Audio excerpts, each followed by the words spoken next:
plan is what?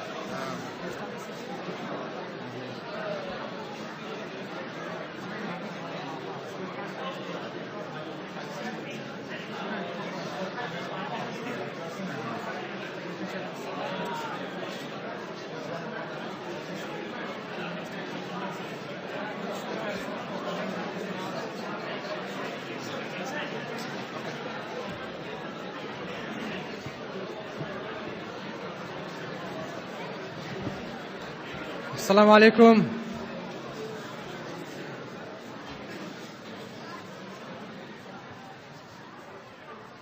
Alhamdulillahi wahdahu wassalatu wassalamu ala man la nabi ba'dahu nabiyyuna Muhammadin wa ala alihi wa sahbihi ajma'in wa anna ma'ahum ila yawmiddin. Ashhadu an la ilaha illa Allah wahdahu la sharika lah wa ashhadu anna Muhammadan abduhu wa rasuluh. Let's start our next session, inshallah. It's the keynote speech. It is the main talk of the conference in a sense. This sets up properly the foundation and the background and sets the scene, striking the balance into the millennium. So I would like to very briefly introduce Sheikh Bilal Phillips. I wouldn't be surprised if everybody knows him already anyway, but it's just for the sake of completion. And there are some new people here. I mean, Sheikh Bilal graduated from the College of Usuluddin in 1980 from the University of Medina. So since that time till now, he has been involved in acquiring knowledge and passing on knowledge and gaining experience in the field of da'wah and benefiting everyone else, inshallah, whom he comes across. Then he did a master's from the University of Riyadh in Islamic theology, in Aqidah, in 1985. Following on from there, while continuing other works and traveling around the globe, doing talks in various parts of the world and so forth, overseeing school projects to da'wah organizations and so forth. He also completed a PhD in exorcism. And the book is available outside and you can ask him for his details. That was from the University of Wales in 1994. And he's also director of the Department of Foreign Literature in an organization or a setup called Darul Fatah in Dubai. And he also currently teaches at the American University in Dubai. And finally, of course, he's also director of the Da'wah of Islamic Information Center in Dubai as well.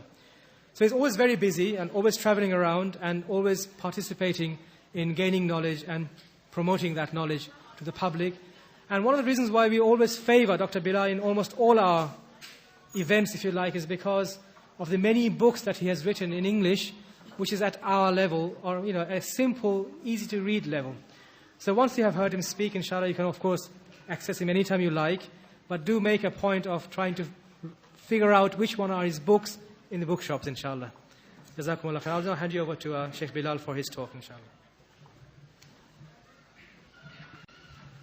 إن الحمد لله نحمده ونستعينه ونستغفره ونعوذ بالله من شرور أنفسنا ومن سيئات أعمالنا من يهده الله فلا مضل له ومن يضلل فلا هادي له وأشهد أن لا إله إلا الله وحده لا شريك له وأشهد أن محمدا عبده ورسوله. Indeed, all praise is due to Allah, and as such we should praise Him, seek His help, seek refuge in Him from the evil which is within ourselves and the evil which results from our deeds. For whomsoever Allah has guided, none can misguide, and whomsoever Allah has allowed to go astray, none can guide. And I bear witness that there is no God worthy of worship but Allah, and that Muhammad sallallahu alaihi wasallam is the last messenger of Allah. As was introduced, the topic of this session is related to the issues of the millennium. The millennium which the societies of the West are very much focused on now. There's so many activities, all using this term millennium. And as such, Muslims in the West, as well as Muslims in the East, find themselves caught up in one way or another in this process. We know there's the Millennium Stadium which they're building, and they're debating whether it should have a section only for Christians or it should be a mixture of Christians and Buddhists and Muslims, etc. And Muslims are considering to participate in it and these type of things. it is very important for us to understand what should our position be with regards to the millennium. First and foremost, important to understand that the term millennium comes from the Latin millenarius, which means 1,000. And it's taken, the whole basis of it is taken from a verse in Revelations, the Revelations of John, right, in the Bible, where this individual referred to as John, and Allah knows who he was. Even the Christian scholars themselves really don't know who this John was, though some people, ignorant Christians, think that it was, one of the disciples of Jesus.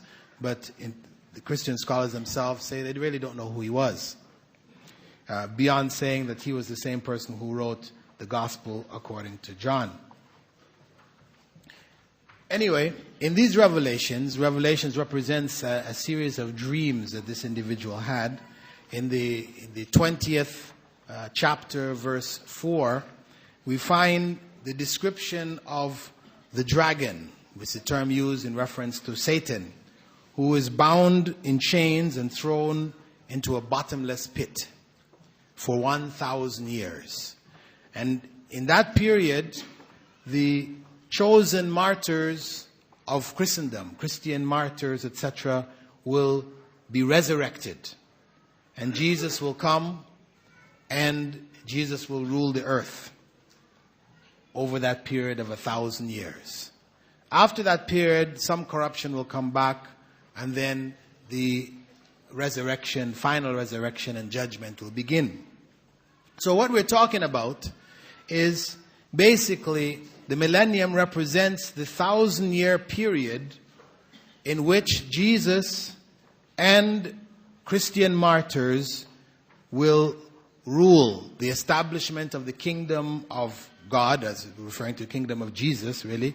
On the earth, he will rule for this period of 1,000 years, and Christians will enjoy the religion of Christianity being spread all over the earth, and people submitting to the rule of Jesus in the name of the Christian doctrines, etc. So, what we're talking about is a belief that God was born 2,000 years ago. Right? This is the essence of it. If you break it down into very basic terms, we're talking about the belief that God was born 2,000 years ago, that he died on a cross, and that he would come back and rule this earth for 1,000 years, along with the Christian martyrs. Now, this puts the concept of the millennium in the same category as Christmas. The same way that a Muslim is not allowed to celebrate Christmas, and we should be clear about it, that Muslims are not allowed to participate in any way in Christmas celebrations. Why? Because the foundation of it is the belief that God was born on Christmas Day, which is in total opposition to the belief that Islam has with regards to God. So Muslims are forbidden. It is haram for Muslims to be involved in any way in Christmas celebrations, which includes even saying Happy Christmas, Merry Christmas. That is taking part in the celebration. And we should have no hesitation in educating our families and our children, etc., that they should not participate in this thing. In order to make it even more clear in the minds of the children, and I'm focusing on Christmas here, though we said we're speaking about the millennium, because as I said, it's all the same. But Christmas is something you're facing every year, so it's good for you to be clear on the issues concerning it. That if you need to explain, because some people like to say, well, we don't really believe in Christmas, but these Christian neighbors and friends of ours, they wish us, happy Eid, when we have Eid, Eid al-Fitr, Eid al-Adha. They greet us on Eid, though they don't believe in it. And this is a part of neighborliness and friendliness, right? So in the same way they do it, we would like to show a similar kind of friendliness to them. So we greet them Happy Christmas, though we don't believe in it. We don't believe this at all. But the point is, what we have to consider, just to bring it down to the most basic and clear terms, is that if somebody came to you, someone who was a Satan worshiper, and you have a lot of them around, Satan worshippers. If he came to you and he said to you, Happy Satan's Day, are you going to respond back to him, Happy Satan's Day to you, simply because he's your friend, your neighbor, etc.? No. You're going to think many times, not one time, many times before you would say Happy Satan's Day back to you. Why? Because this is evil. This is evil. Happy Satan's Day is evil. So when you need to explain to your Christian friends, why you can't say, as the Christian himself, if a Satan worshipper came to him and said to him, Happy Satan's Day, he wouldn't say Happy Satan's Day back to him. For us, it is the same thing. Because if the 25th of December wasn't the day in which Jesus was born, this was not a day taught by Allah subhanahu wa ta'ala, then who do you think taught it? Satan. The 25th of December is in fact Satan's day. That's the bottom line. You don't necessarily want to make da'wah to Christians by telling them the 25th of December is Satan's day, but I'm saying for your own understanding, for your own clarity, to really put it in the right context, this is what you have to understand, really. 25th of December is Satan's day. And that's why you can't say Happy Christmas, because you're saying Happy Satan's Day. In the same way, when we look at the millennium, the concept of the millennium, this is what is at the foundation of it. The concept is a satanic concept. It is satanic. It's not Islamic, because we don't believe that God was born 2,000 years ago. So if it's not Islamic, then it must be satanic. If it invites people to the belief that God became a man, he walked this earth, and he's coming back to rule this earth, this man, known as Jesus Christ, who we believe was a prophet of God. If the teaching of the millennium invites people to this, then it is satanic. So the millennium celebration, with regards to the Islamic perspective, is that it is fundamentally a satanic celebration. It is satanic. And you can see it actually in the way that it is being promoted now. Even the religious or Christian aspects of it are gone. It is crass materialism. It's being used to sell, to rent, to promote all kinds of, commercialism, all kinds of goods, products, etc., etc. It is not in any way really religious in practice. But the essence of the thought, the foundation of it, is the idea that the end of the world is coming. This is what the millennium represents. Remember, the end of the world, the coming of Jesus. That's the end of the world in Christian thought. Jesus will come and rule. There's resurrection taking place. Resurrection of the Christian martyrs. And rule. It's the end of a phase of the world. So, from the Islamic perspective, this is all false teachings. It is satanic. It has no basis in Islamic teachings, and as such, Muslims cannot have any part and parcel of it. We cannot say we're going to take part in this Millennium Dome, we're going to take this little part and try to give da'wah on that day, or in that dome, because to do so, it means to accept the concept of the millennium. You're becoming a part of it. It's like, you're in your office where you work, they're having a Christmas party. Right? So you're going to go to the Christmas party and try to give da'wah. No. What is involved in the Christmas party? This is not an environment to give da'wah in. So similarly, the Millennium Dome, even if they invite Muslims to come and take part, you can have a little booth beside the Hindus and the, Buddhists and everybody else. Right? No, we should say no thanks. No thank you.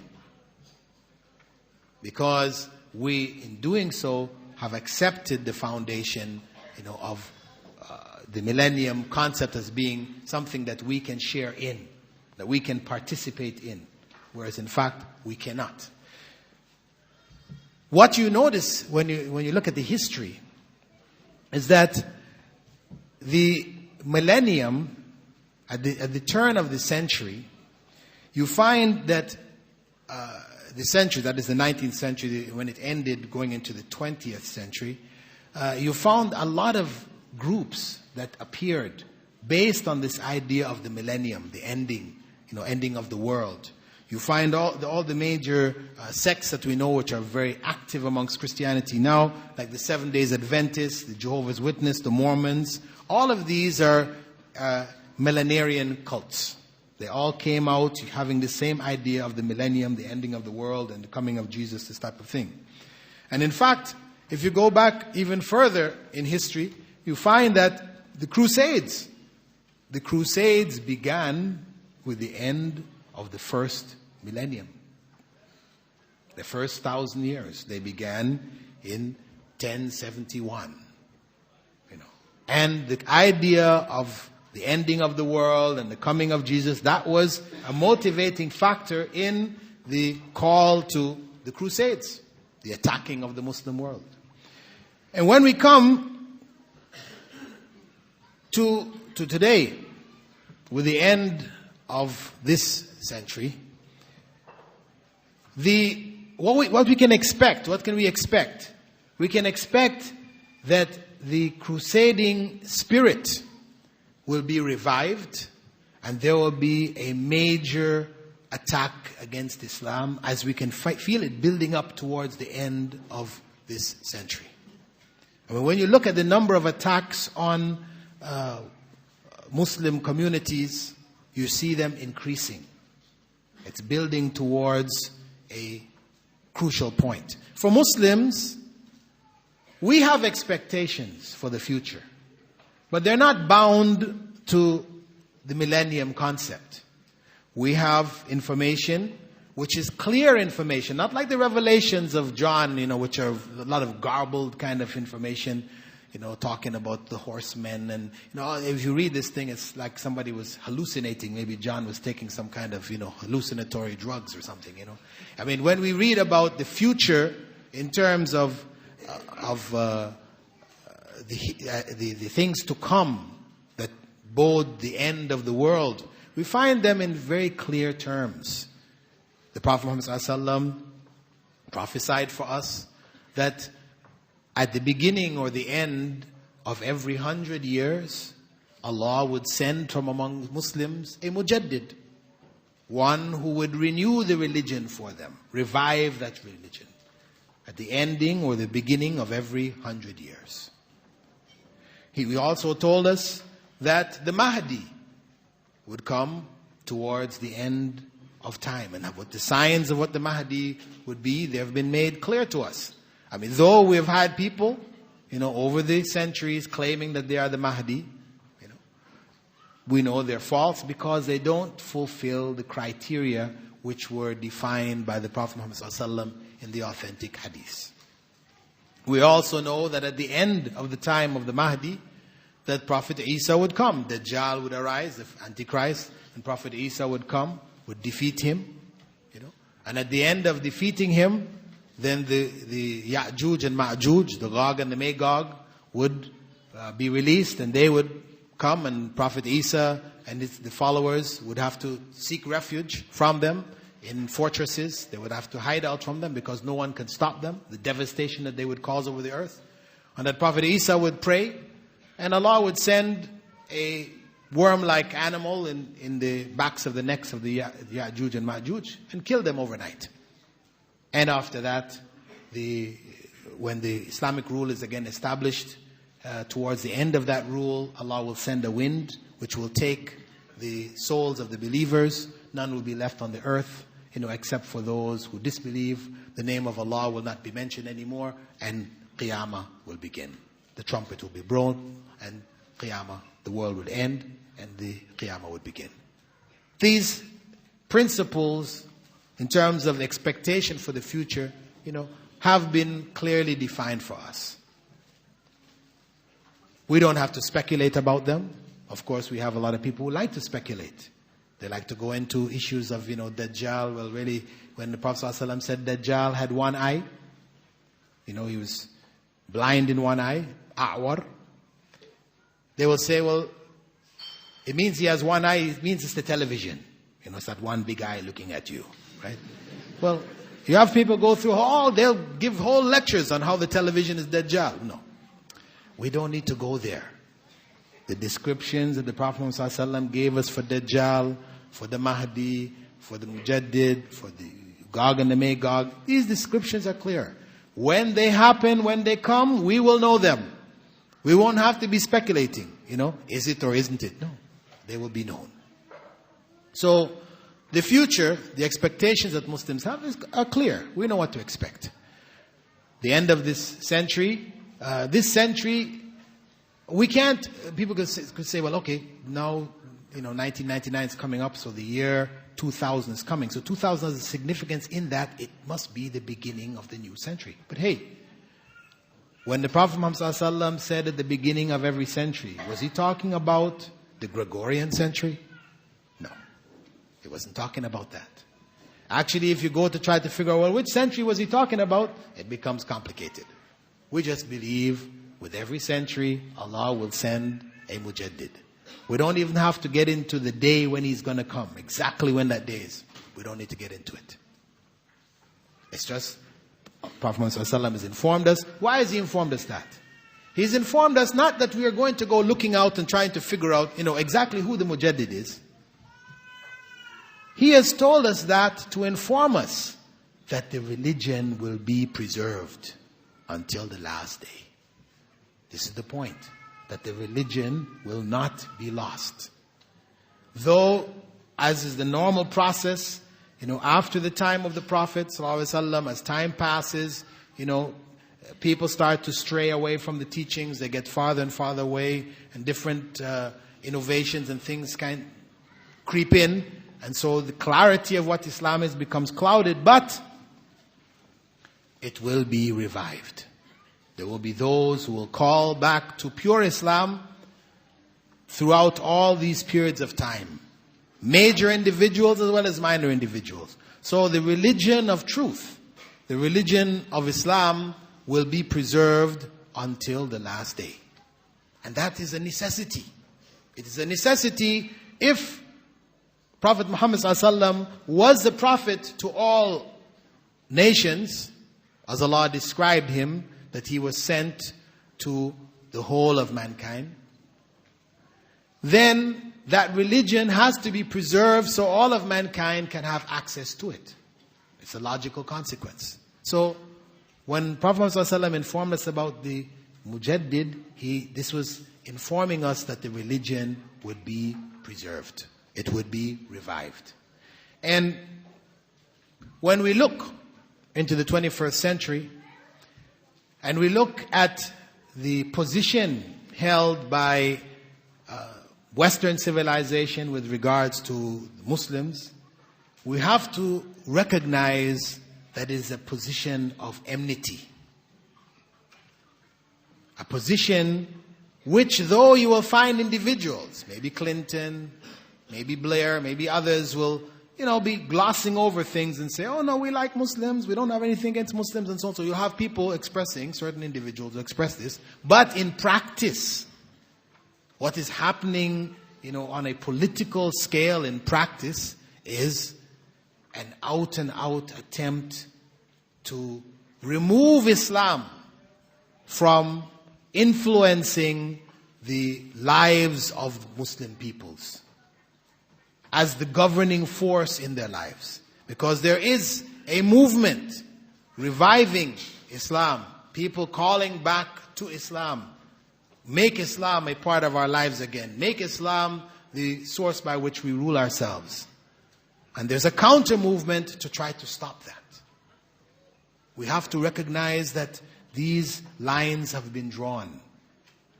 This is not something which I'm just speculating about. This is something which has been clearly stated by key figures in the Western establishment, political establishment. And Allah subhanahu wa ta'ala told us, وَلَن تَرْضَى عَنْكَ الْيَهُودُ وَلَا النَّصَارَى حَتَّى تَتَّبِعَ مِلَّتَهُمْ.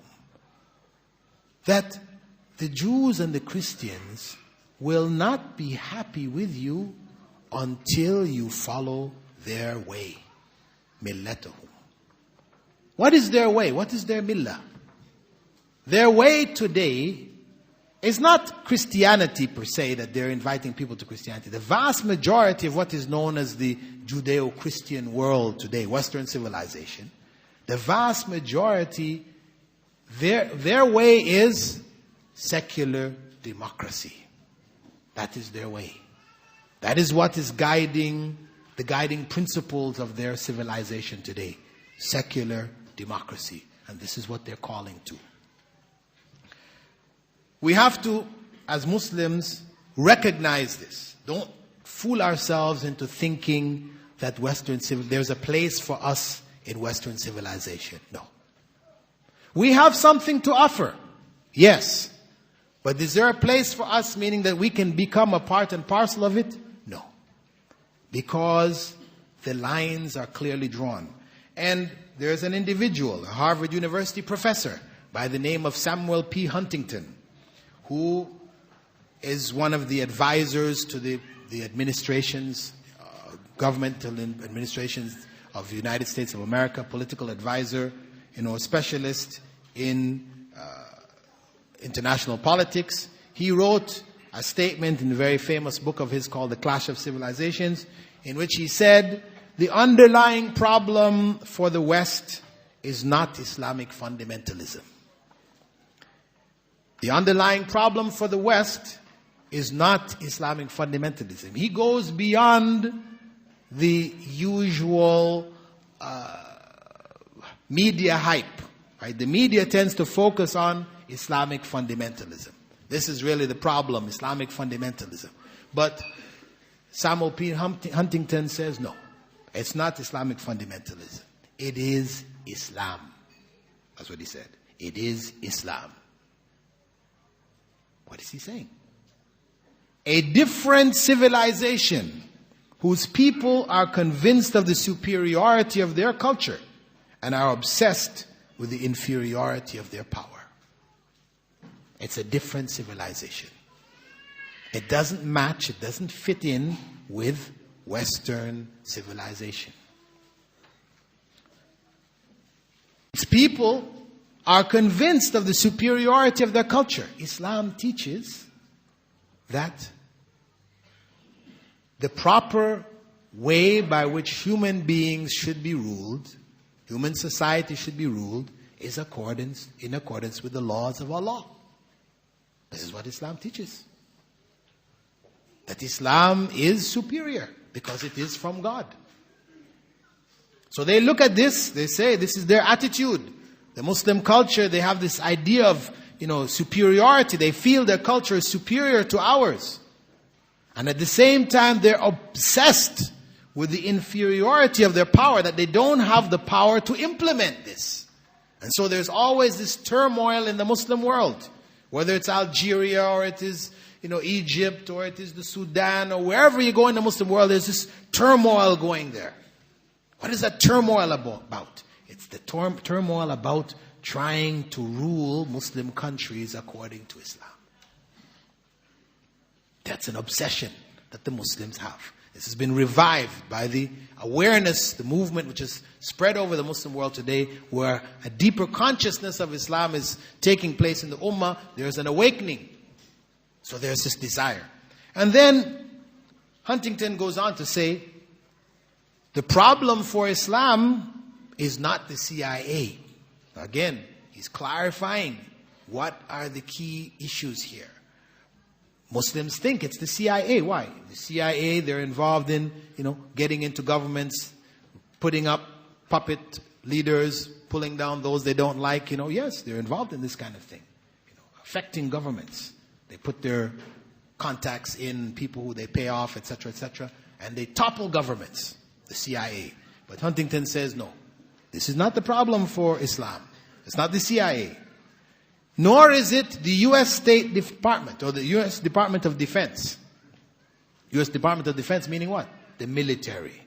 Yeah, again, we think, the American army came into Saudi Arabia, astaghfirullah, in the Holy Land, and massacred Muslims in Iraq and etc.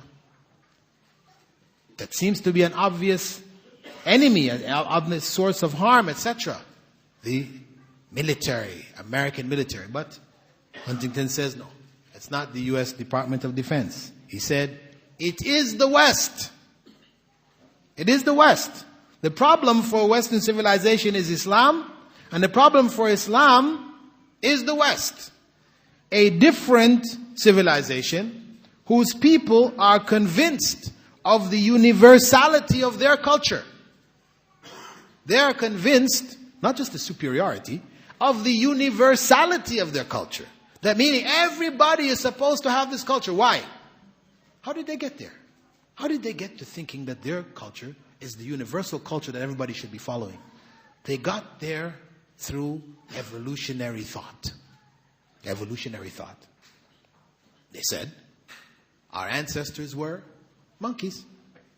From those monkey ancestors, you got human beings. And they evolved, through the different stages. Until they reached this period of time, they've been evolving. Who is on the top of that pile, the pyramid of evolution? Who? Western civilization. European civilization. That's on the top. Actually, they have pictures. You can see some diagrams which were drawn, maybe 50, 60 years ago when they showed people on the evolutionary tree. There was a white man on the top, and the colored peoples are on different levels below. Right? I mean, they did it quite openly. Now it's no longer in fashion, so these things are kept out of sight. But this is the concept that Western civilization is at the pinnacle of the evolutionary process.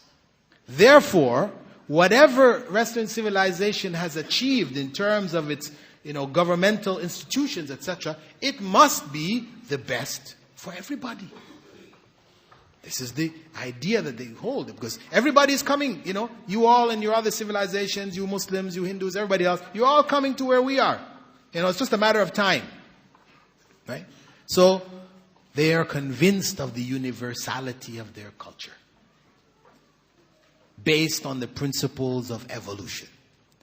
And he went on to say that they believe that their superior, if declining power, imposes on them the obligation to impose that culture throughout the world. They feel it their duty to impose secular democracy throughout the world. This is the bottom line. And this is what governs the politics of the United States, Western societies. This is what governs their politics. Why is it they talk about democracy? They speak about democracy, the importance of democracy, etc., etc. But when in Algeria, Islamic forces were going to bring into play or into existence an Islamic government by democratic means, why did they remain silent when the army stepped in? Why?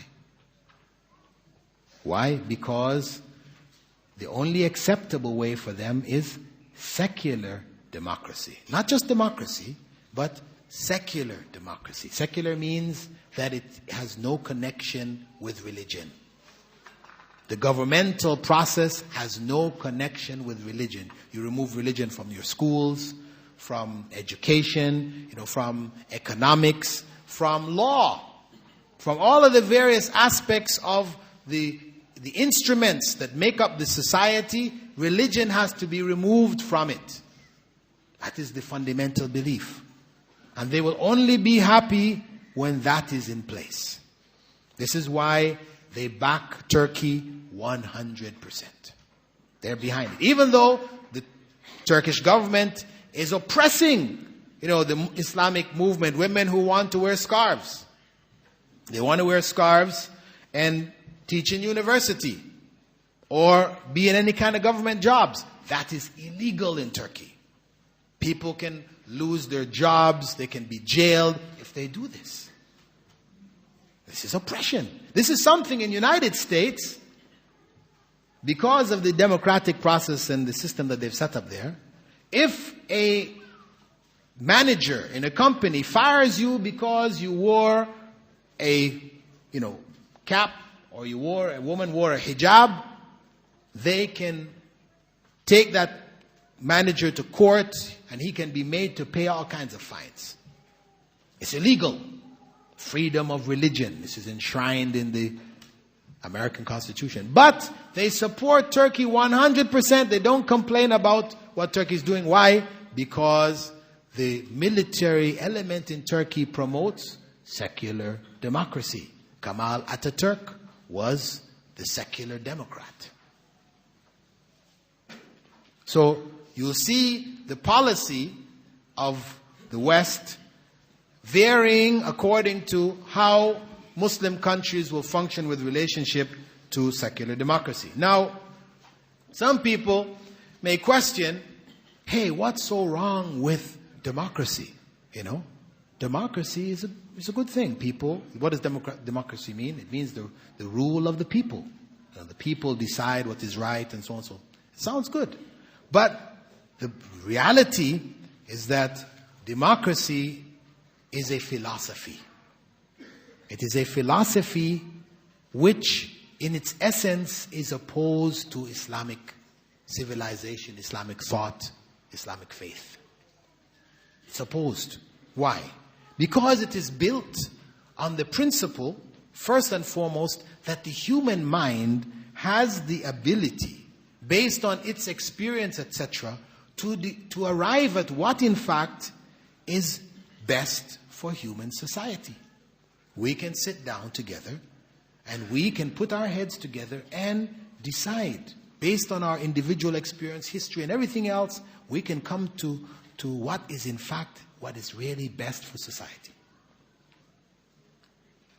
Islam teaches this is not true. No. Allah knows what is best for society. This is why the judgment, the rule, should be from Allah. Why Allah would say, وَمَنْ لَمْ يَحْكُمْ بِمَا أَنزَلَ اللَّهُ فَأُولَٰئِكَ هُمُ الْكَافِرُونَ. Why? Why would Allah say, whoever doesn't judge by what Allah has revealed are disbelievers? This is the only way to go, to judge by what Allah has revealed. They're either disbelievers or they're fasiqun. They are corrupt. Why? Because human beings make laws according to the environment in which they are, the class of society that they come from, and so these laws will naturally contain injustices.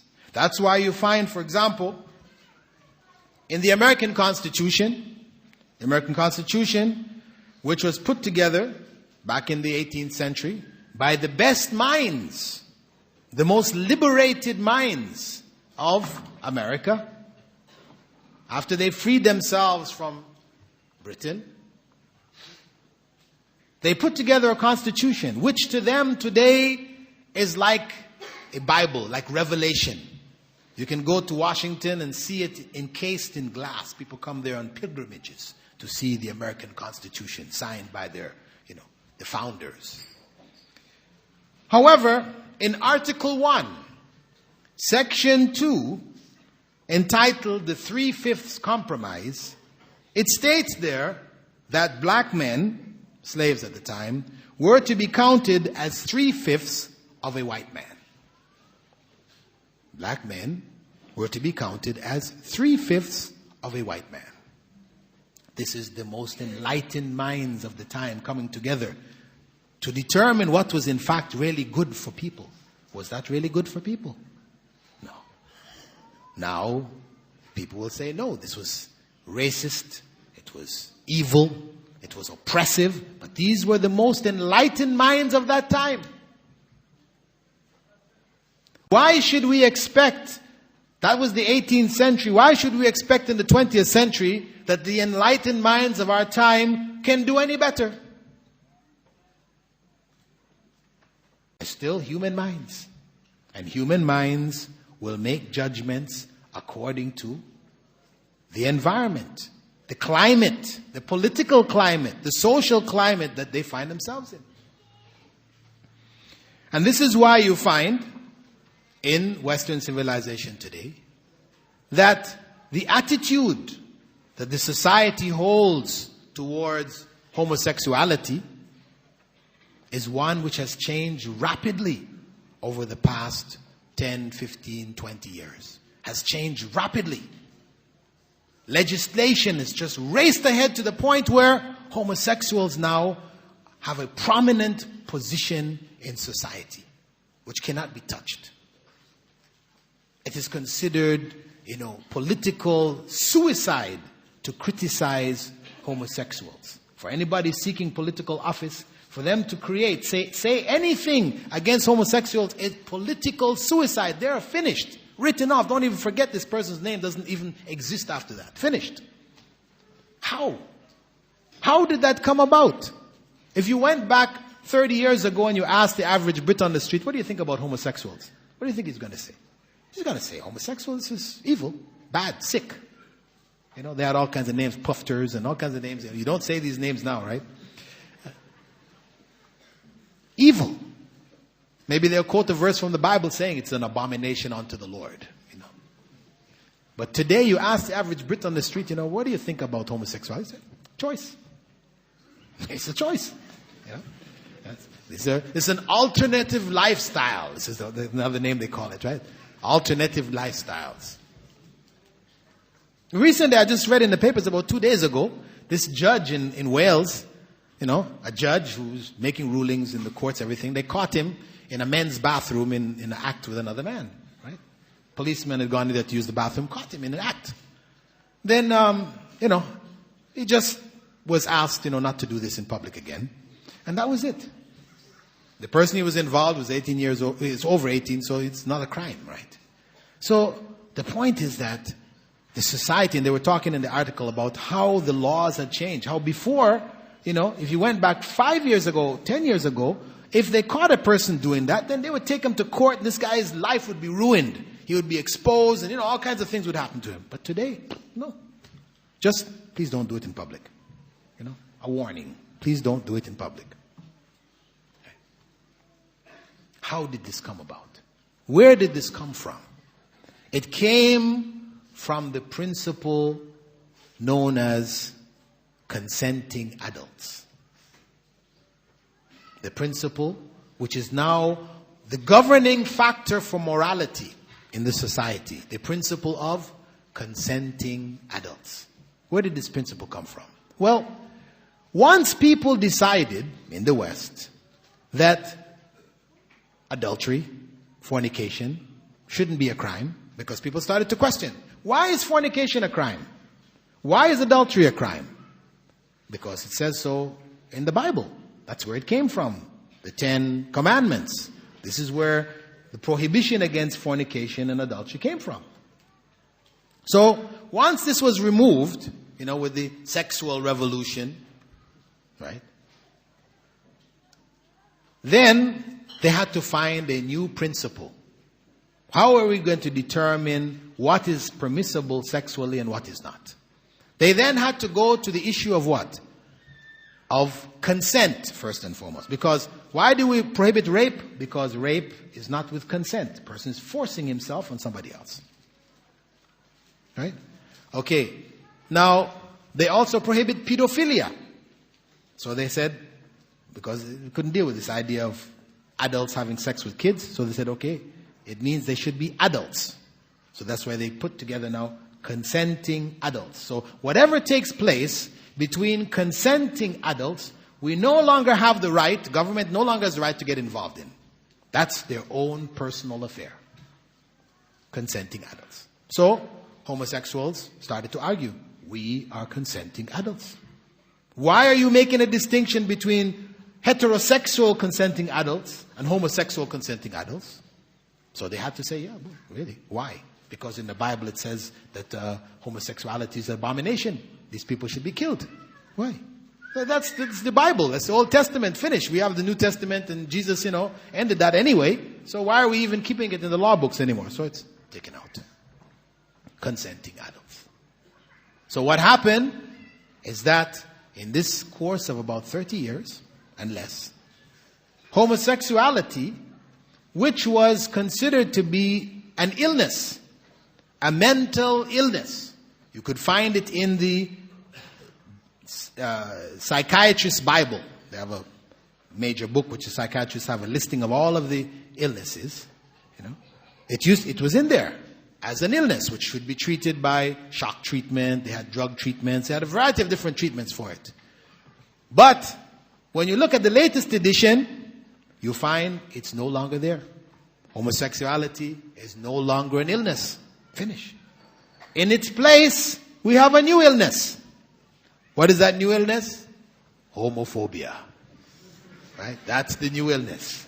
To replace homosexuality, the new illness is homophobia, meaning those people who don't like homosexuals, and they say, now you are sick. You don't like a homosexual? You can't stand. You need to go to the psychiatrist. You need re-indoctrination. You need your brain, maybe shock treatment or whatever else. They say, you need to be treated. This is what has taken place. This is where society has reached. And this is the product of the democratic process. This is the product of the democratic process. So, we can say, without any hesitation, that Muslims cannot involve themselves or cannot feel that they can be involved in this process of Western civilization. We can't. Western civilization is opposed. Its values are opposed. Sweden today, in Sweden, it is not considered illegal. It's not considered a crime for a man to have relations with his mother, with his sister, and with his daughter, as long as they're consenting adults. This is the bottom line, consenting adults. This is where they went. It's just a matter of time before Britain and the rest get there. Sweden is more advanced in its corruption. Right?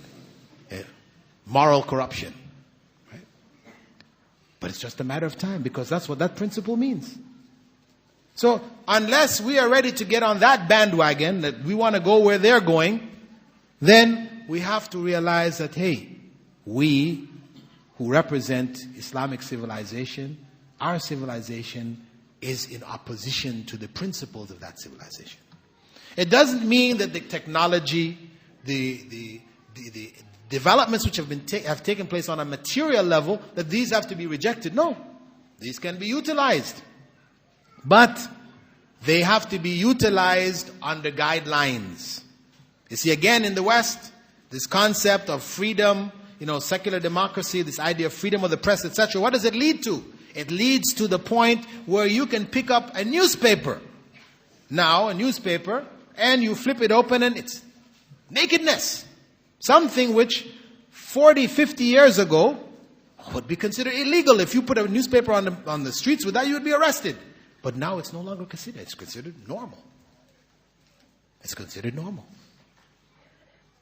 You have channels on the television where you can, see open, clear pornography. This is something unthinkable. If you went back 50 years ago and suggested to people, hey, they're going to have channels on the television where you can, see what they call blue films or whatever, no way. Our society would never allow that. Guess what? It's here. So it's just a matter of time. Their concepts of freedom of speech, etc., because of that secular democratic principle, it leaves the society open to all forms of corruption. And the Islamic civilization is opposed to this, tooth and nail. So, we as Muslims, have to recognize that we cannot be a part and parcel of that process. So then what is in front of us?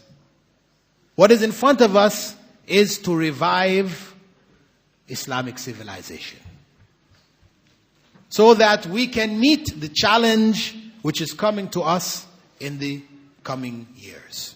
In this 21st century coming up, we be able to stand up against that wave, the wave of Western civilization which has engulfed other civilizations. The Indian, 1 billion Indians, 1 billion Chinese, they have been engulfed by Western civilization. Secular democracy is the rule of their countries. There's only in the Muslim world where you find people, calling for the rule of God. It's only in the Muslim world, nowhere else. So we are the last bastion. If we go, that's it. It's over.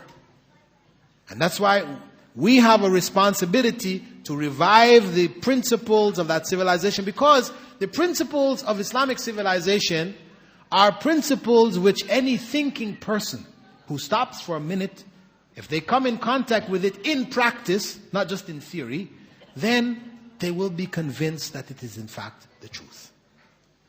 Because the falsehood which is being promoted by the society, it's weak. It's only strong because it is so widespread. Everybody is into it, everybody is supporting it, everybody is talking about it, so it seems strong, but really it's weak. When the truth stands forth, it stands forth clear, and it destroys the evil. So it is our responsibility to bring that back to the forefront. To do so, we have to challenge the corruption which has developed within the Muslim Ummah today. That corruption wherein people are unable to distinguish between Islamic teachings and tradition. They don't know what is Islam and what isn't Islam. So we find Muslims doing all kinds of things. Practices, like genital mutilation, and all this kind of stuff is attributed to Muslims and to Islam, when in fact this is a part of cultural practices, traditions that exist in the Muslim world today, which cloud over the true teachings of Islam, which are found in the Quran and the Sunnah, as it was understood by the Sahaba and the righteous generations that followed them. This is the basis of Islamic teachings. And this is what we have to get back to. If you want to call it fundamentalism, that's what it is. Getting back to the fundamentals, yeah. Because that is the best way. Prophet Muhammad ﷺ said, Khairul Nas Qarni. The best of people, my generation. They're my generation. ثُمَّ الَّذِينَ يَلُونَهُمْ ثُمَّ الَّذِينَ يَلُونَهُمْ. Then those who follow them, then those who follow them. That is the best of generations. The Islam which they followed is the best Islam to follow. It is the best understanding of Islam. And that is the understanding we have to revive, we have to get back to. And in doing so, we have to confront that huge monster of traditionalism which faces the Ummah today. That monster which has created so many evil practices amongst Muslims. So much so that they don't really hardly know what is Islam anymore. Wherein we find Muslims sharing in the practices of the non-Muslims. Like in India, where they burn brides regularly. It's a regular feature of Indian society that every month, a few women are burnt alive by their husbands and their mothers-in-law when they didn't bring the dowry that they were supposed to bring. Then the husband gets mad. And what does he do? He and his mother, they pour gasoline over the woman and they set her on fire. This is a common practice in India. This was known amongst the Hindus, but with Muslims accepting Hindu tradition, where it is commonplace amongst Muslims of India and Pakistan, for example, now, that the women are the ones giving the dowry, right? Reversing the Islamic teachings, then what can you expect? You can expect that Muslims will also be involved in this thing, and surely they were. There was a report which came in the newspaper in 1998, last year. It said, woman burned to death in Dhaka. A greedy husband burned to death his young wife at Sikpara in the city following a feud over dowry. The police said that Zahir Mia, he's a Muslim, in name anyway, poured gasoline over the body of his wife Shahnaz, 20 years old, and set her on fire on Sunday. She died in Dhaka Medical Hospital yesterday. This is Muslims involved in this same kind of thing. You'll find Muslims, for example, in Egypt. There was a report, it said, son held for killing mother.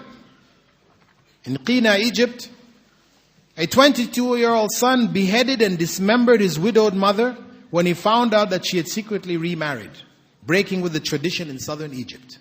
Police said here, Salah Ahmed Hassan, helped by one of his uncles, forced Samira Salam, 35 years old, his mom was only 35 years old, into the village cemetery in Naqada, a hamlet north of the southern resort of Luxor, where they strangled, beheaded, and dismembered the woman.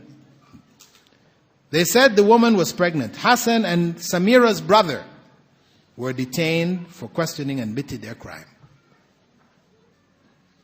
How is that? That's something unthinkable.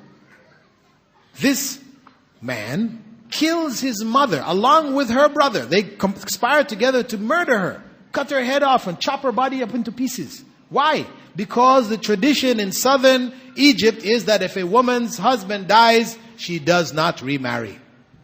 That's it. Don't even think about remarrying. That's their tradition. Where did that come from? Does it have anything to do with Islam? No. Prophet Muhammad ﷺ married women whose husbands died. Salama.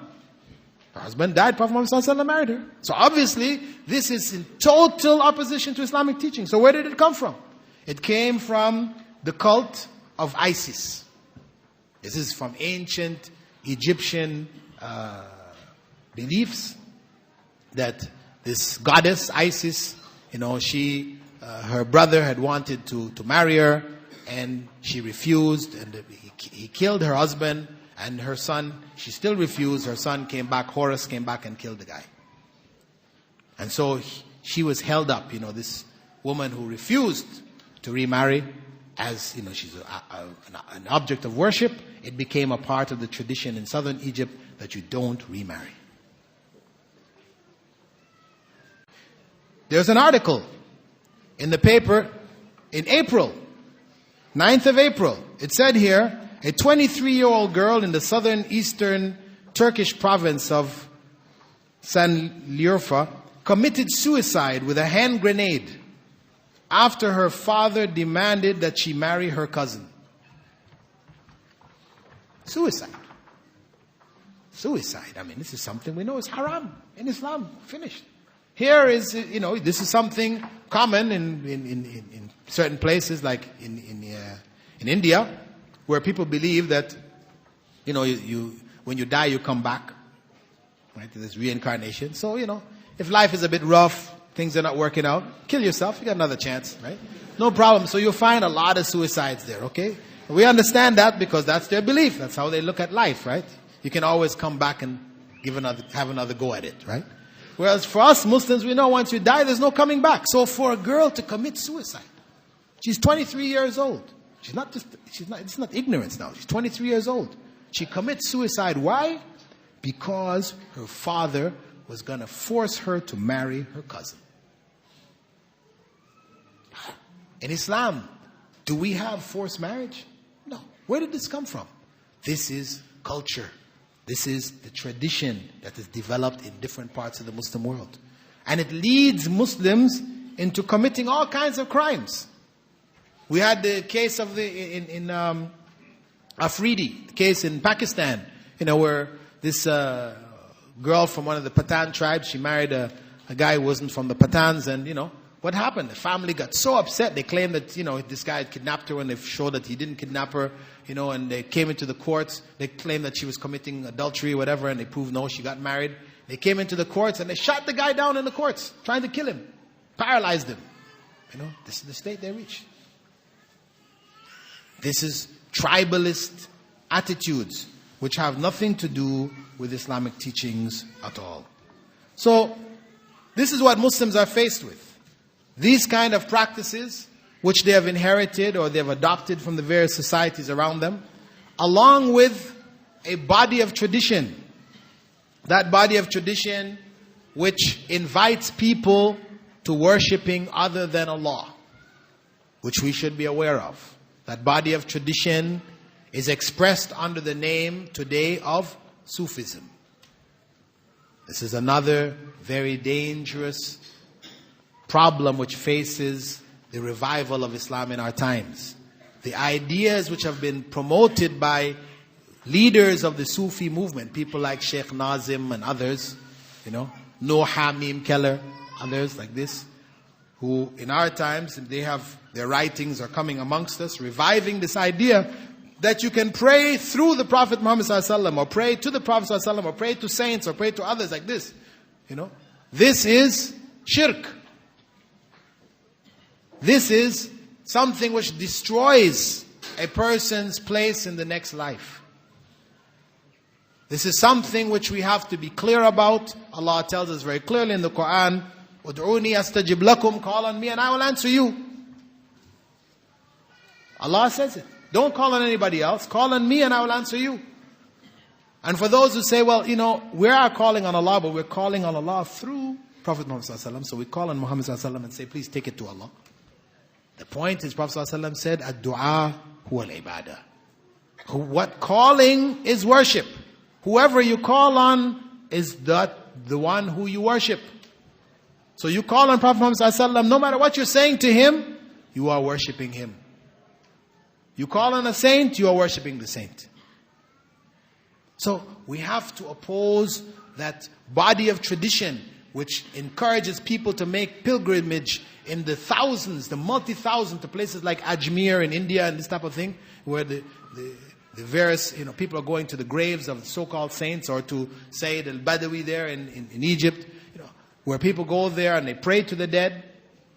We have to oppose this. We have to bring back the way of the Prophet Muhammad ﷺ and his Sahaba, where they understood Islam, that prayer should only be to Allah subhanahu wa ta'ala.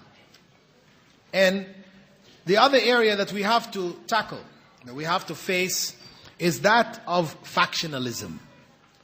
Factionalism is a problem for us on a political level, social level, economic level. It's killing us. Factionalism. Factionalism manifests itself in many different ways. It manifests itself in earlier times as madhabism, right? Where people followed madhabs and were fanatical about their madhabs. My madhab, do or die. This is it. And what did that lead to? People not praying behind other people because they didn't follow the same madhab. People refusing to marry other people because they're not following the same madhab.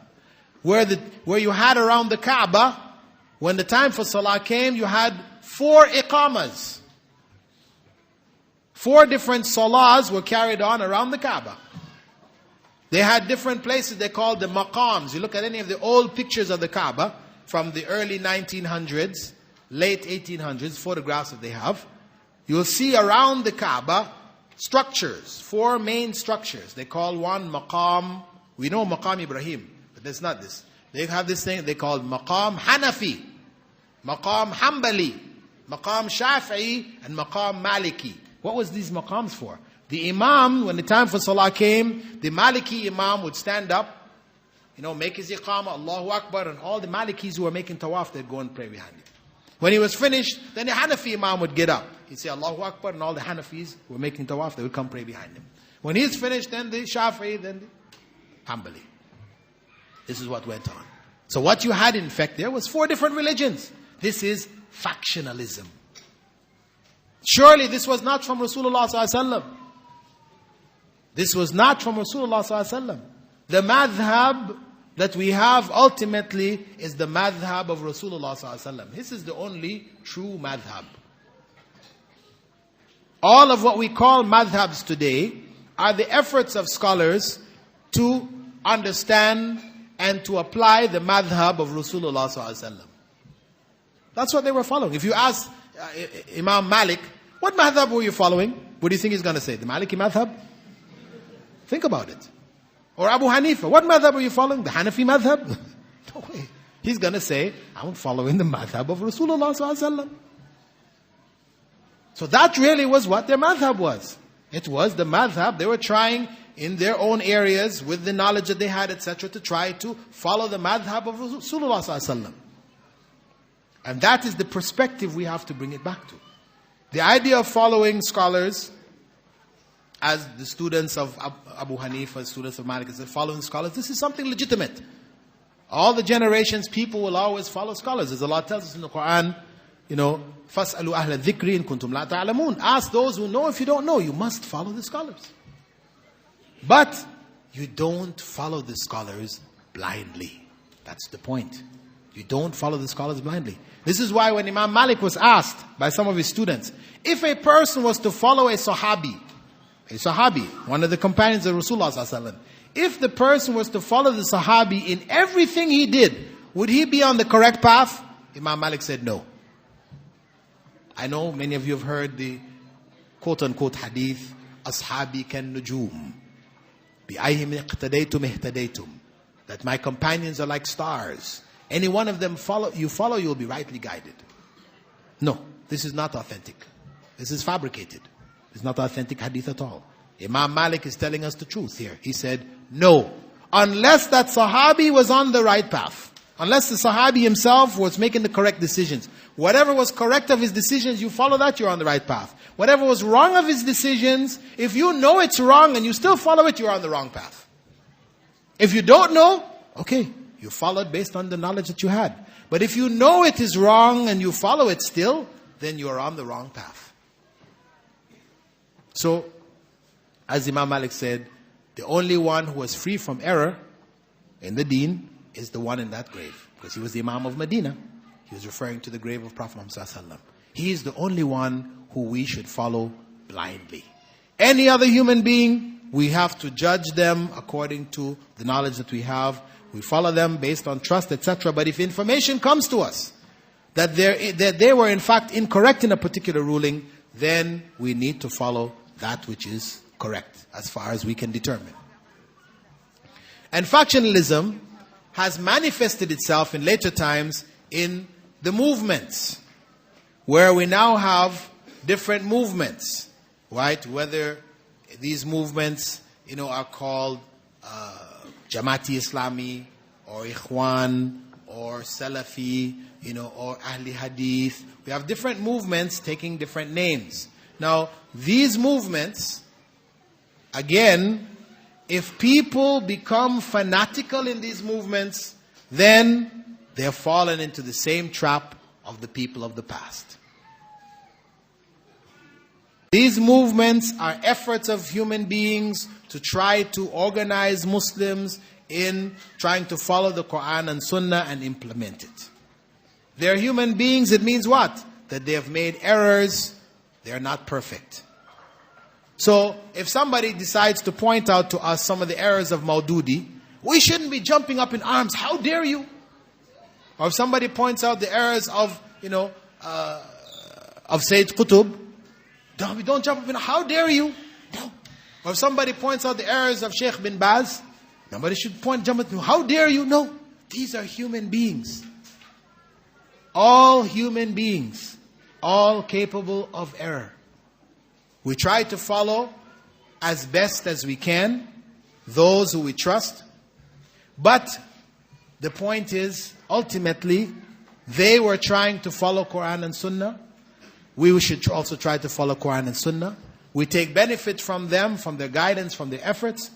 But ultimately, we should recognize that people will have different opinions. They will follow different movements. As long as what they're calling to is the Quran and Sunnah. In fact, I don't mean just in words, but in fact they're doing something else altogether. But they're trying to do it in fact. Then we should be prepared to work with them. We should be prepared to work with them. Because ultimately, Muslims have to come together. If they are to have an impact, whether in Britain or whether internationally, they will have to have that impact as an ummah, not as individuals. Of course, as individuals, we strive as we can. However, ultimately, we strive to work together because, as the Prophet ﷺ said, Yadullah al-jama'ah, Allah's hand is on the jama'ah. This is where the blessing is. This is where the strength of the ummah lies. So we should work in the future. What we should see coming for us in the years to come is, one, an effort to revive Islam back to its purity, to clear away the corruption that has developed as a result of traditionalism, etc., as well as innovation in the religion through the Sufi channels, etc., and as well as factionalism, which has split up the ranks of those who are calling to Quran and Sunnah, to try to move those things aside, to be able to bring ourselves together and to work together in harmony, recognizing our differences. And Allah knows that these differences, we will have differences until the last day. The Sahaba had differences amongst them, and they were the best of generations. So we cannot expect to have a situation where nobody's going to differ with anybody else. It's not going to happen. Let us be realistic and know what is our responsibility and where we need to work. In summing up, I would just remind yourselves and myself that the millennium is a satanic affair. We have no part to play in it. It is based on pagan beliefs introduced amongst human beings by Satan.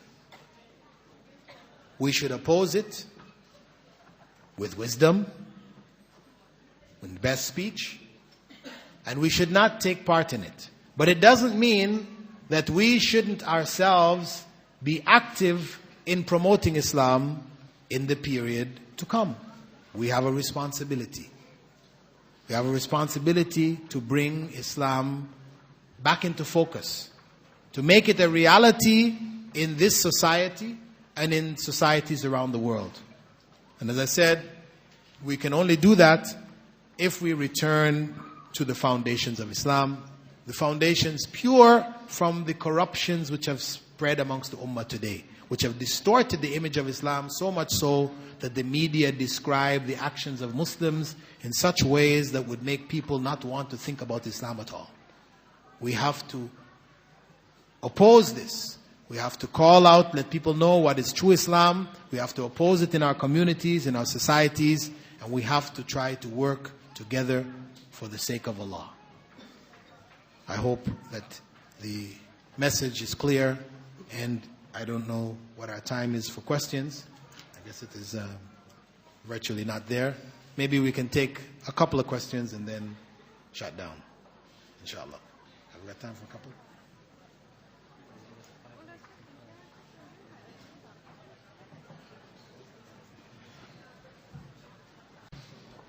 Okay, we'll take 2 quick questions, or better take 3 because 3 is witr, and then we have to go prepare ourselves.